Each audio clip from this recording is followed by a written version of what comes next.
Hi, I'm Gordon from Camera Labs, and this is a quick vlogging test with the Olympus OMD EM5 Mark III, filming here in 1080 at 25p.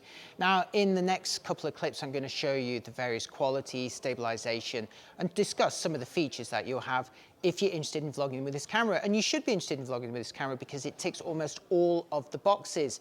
For starters, it's got the renowned Olympus built-in sensor shift stabilization, which you can see in action here. I'm filming with the Panasonic Leica 12mm f1.4.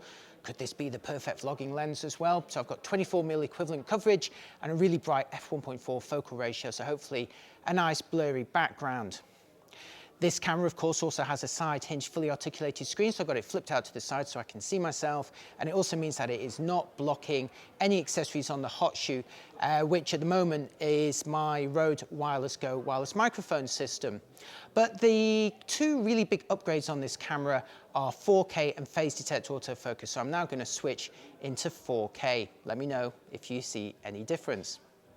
Okay, now I've switched to 4K, which on this camera is available at 24, 25 or 30p. I'm filming this at 25p. There's also Cinema 4K in 24p if you're so inclined, which is pretty cool. And I'm still using sensor shift stabilization only.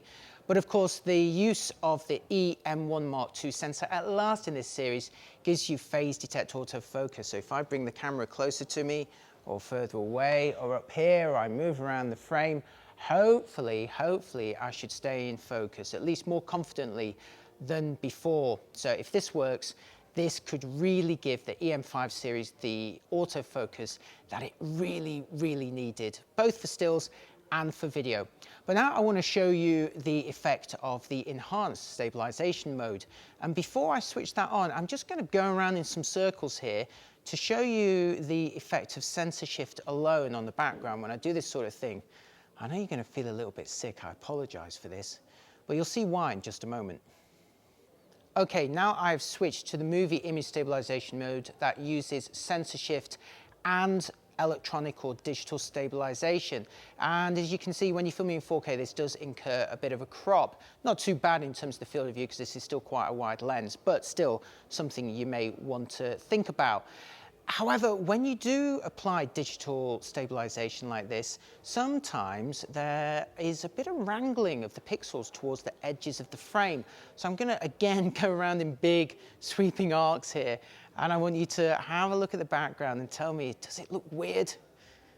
Is it working out all right? Has Olympus done a good job? Of course, there's nothing stopping you from just walking in a straight line, but if you do like to have a lot of motion in your shots, or hold the camera up like this and around, then you may want to just use sensor shift alone. Luckily, that is still an effective mode. All right, that's it for this vlogging test. I hope you found it useful. Oh, there's just one more thing I want to tell you. Now, so far, this camera has ticked all the boxes that you might want for filming video and vlogging, but there's a couple of things that it doesn't have. It doesn't have a headphone jack, and unfortunately, it's no longer available on the optional grip like it was on its predecessor. But more importantly for me anyway, is that there is no auto ISO when you're in movie manual mode. And I'm in movie manual mode all the time because I want to fix the shutter speed to a nice motion-friendly speed. I'm filming this at 50th of a second because I'm shooting at 25p. I want to fix the aperture. I don't want the aperture to vary while I'm filming, so I've got that fixed here at f1.4. So what am I going to do when the lighting conditions change? Like right now, the sun has set, it's getting progressively quite a bit darker since I started filming this. So normally I'd use auto ISO to compensate for that. But unfortunately, the camera doesn't offer it, at least not at the time that I tested it. Now, I've put in a request to Olympus and pleaded them to add this. It was on the EM1X, but it's not really on any of the other models that I can remember. So fingers crossed, they may put it in. If you have any clout with your Olympus rep or on any forums and you want this feature, please do ask for it because they do listen. Here's another test with the EM5 Mark III. This is with the 12 to 100mm f4 Pro lens. So this lens has optical stabilization, which with the camera can work alongside the sensor shift stabilization. And right now I have it working with the digital stabilization as well. So this is maximum stabilization in effect. And to really put it to the test, I'm doing this one-handed while going down quite a steep trail. So let's hope I don't tumble, as they say, head over heels. I was going to say arse over tit, but I thought that'd be a bit rude. So head over heels.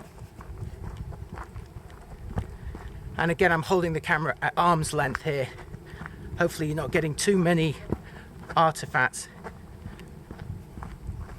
Right, so that's it. What do you think about the OMD EM5 Mark III for video and vlogging? Let me know in the comments. I hope you found it useful. As always, head on over to cameralabs.com or check out my reviews here on YouTube for more information. I'll see you next time. Bye-bye.